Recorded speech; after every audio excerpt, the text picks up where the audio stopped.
So,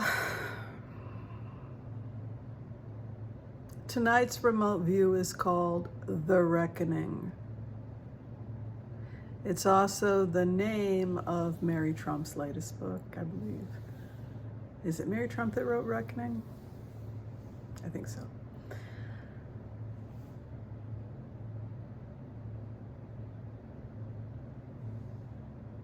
We've talked a lot on the channel about the fact that there was an accounting that happened. It started really with Robert Mueller, where there was a gathering of information. And this is something that's been happening both internally with all of us, but it's been happening throughout the world. We have been learning. We've all been collectively learning. Some people would call it the awakening. And now we're at a point of the reckoning. So we have to get our ducks in a row, right?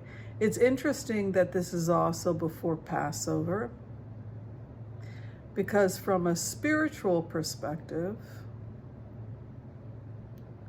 this is Holy Week, or if you're Jewish like I am, it's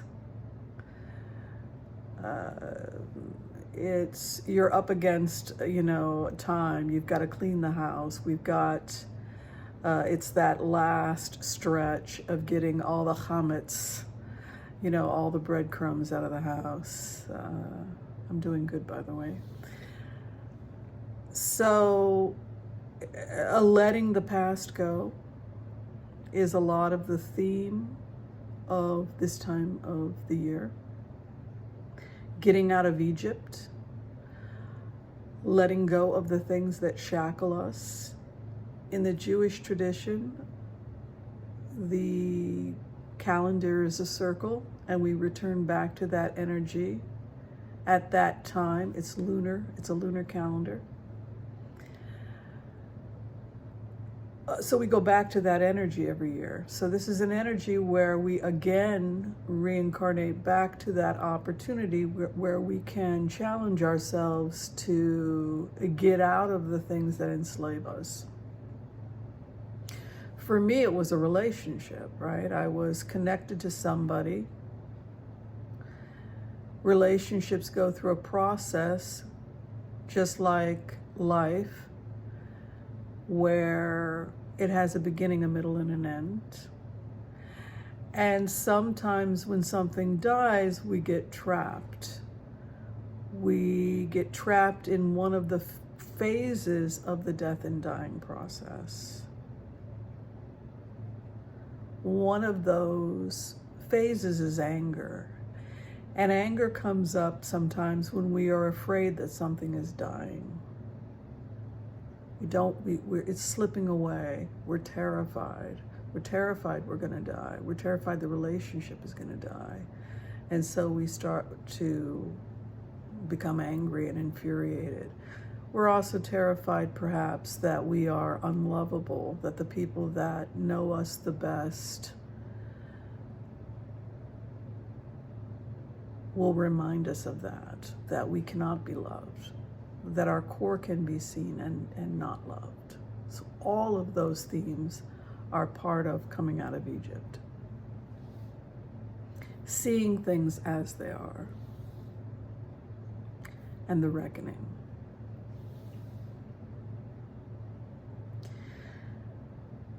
So you may find yourself now at the end of this process, having gone through the phases of death in your own personal life. Shock, denial, fear, anger, depression, bargaining,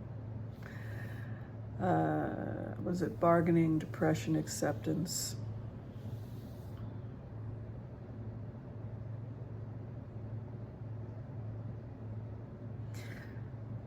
So the old ways are gone, and the death has now happened, right? We talk about this also in the Christian tradition.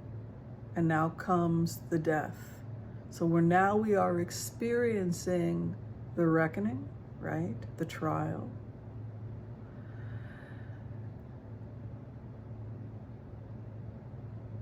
The accounting, and then comes the reckoning.